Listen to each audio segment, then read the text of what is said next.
dans cette pièce de couplage et elles permettent d'entraîner ces engrenages auxquels les rotors sont reliés. Les engrenages sont fixés sur des arbres et ces arbres sont supportés par deux roulements qui sont logés dans ce petit bain d'huile juste ici.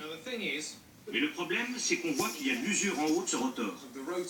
Elle a été causée par les roulements qui sont défectueux. Ils se sont mis à vibrer et comme ils sont très serrés, ils ont claqué sur les côtés.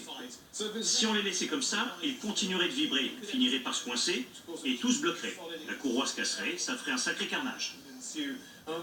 Et ce ne sont pas vraiment des pièces qu'on peut se procurer, donc il vaut mieux changer tout le compresseur.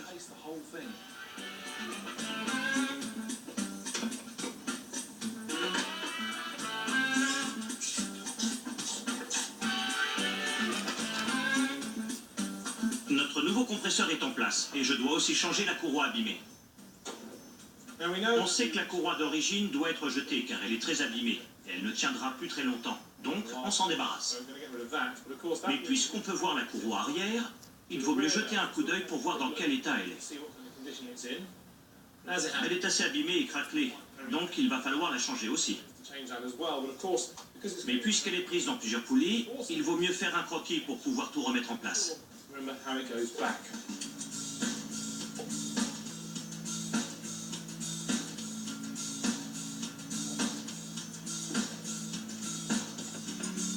Le remplacement de la courroie sur cette voiture vous aurait coûté entre 60 et 100 livres. Et j'estime que nous avons économisé 300 livres en tout pour ce travail.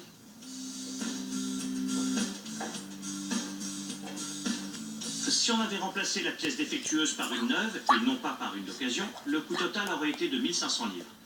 Si je n'avais pas tout fait moi-même, on vendrait à perte.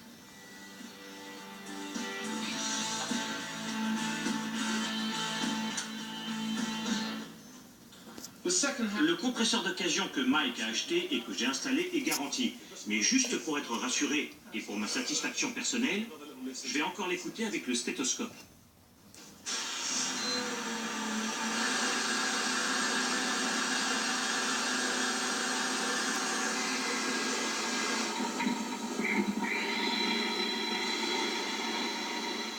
C'est beaucoup plus silencieux qu'avant.